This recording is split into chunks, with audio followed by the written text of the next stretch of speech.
Hello, doctor Mini PG, specialist gynaecologist, Al Rukan medical centre, Ajman.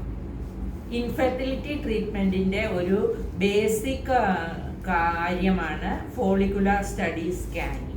ഈ follicular study scanning എന്നുള്ളത് എഗ്ഗിൻ്റെ വളർച്ച, ഫോളിക്കിളിൻ്റെ വളർച്ച സീരിയലായിട്ട് മോണിറ്റർ ചെയ്യുന്നതിനെയാണ് ഫോളിക്കുലാർ സ്റ്റഡി സ്കാൻ എന്ന് പറയുന്നത്. അത് ട്രാൻസ് വജൈനലായിട്ടാണ് ചെയ്യുന്നത്.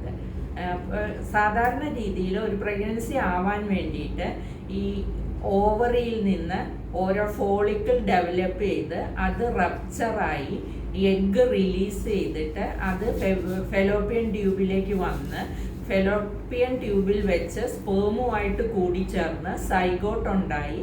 ആ സൈഗോട്ട് യൂട്രസിൻ്റെ ഉള്ളിൽ ഇംപ്ലാന്റ് ചെയ്യുമ്പോഴാണ് നമുക്ക് പ്രഗ്നൻസി ഉണ്ടാകുന്നത്.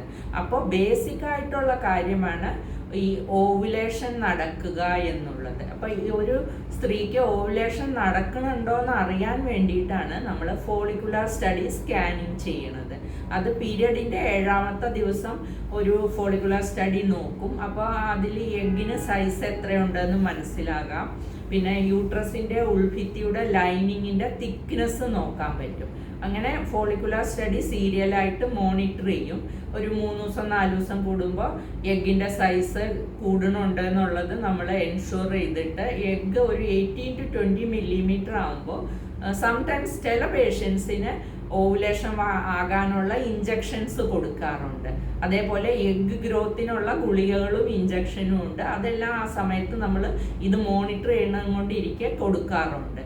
അതേപോലെ എൻഡോമെട്രിയൽ ലൈനിങ്ങിൻ്റെ തിക്നെസ് കുറവാണെങ്കിൽ അത് ശരിയാക്കാനുള്ള ഗുളികകളും എല്ലാം കൊടുക്കാറുണ്ട്. അങ്ങനെ ഒരു സ്ട്രക്ചേർഡായിട്ട് സീരിയലായിട്ട് ഫോളിക്കുലാർ സ്റ്റഡി ചെയ്ത് ഓവുലേഷൻ ആകുന്നുണ്ടെന്ന് ഉറപ്പുവരുത്തുക. അപ്പോൾ ഈ ഓവുലേഷൻ ആവുന്ന സമയത്ത് സെക്ഷൽ കോണ്ടാക്റ്റ് ഉണ്ടെങ്കിൽ സ്പേമും എഗ്ഗും കൂടി ചേർന്ന് പ്രഗ്നൻസി ആകാനുള്ള സാധ്യത കൂടുതലാണ്. ഓവുലേഷൻ നടന്നു കഴിഞ്ഞാൽ ഈ ഫോളിക്കിള് വലുതായി വന്നത് കൊലാപ്സ്ഡ് ആവും.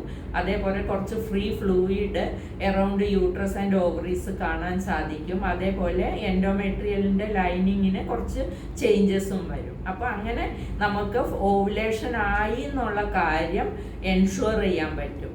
ഈ യൂറിനിൽ വെച്ചിട്ട് ഓവുലേഷൻ കിറ്റ് വാങ്ങിയിട്ട് ചിലപ്പോൾ നമുക്ക് നോക്കാൻ പറ്റും ഈ ഓവുലേഷൻ ആകണുണ്ടോ ഇല്ലയോ എന്നുള്ളത്. പക്ഷെ അതിൻ്റെ റിലയബിലിറ്റി വളരെ കുറവാണ്.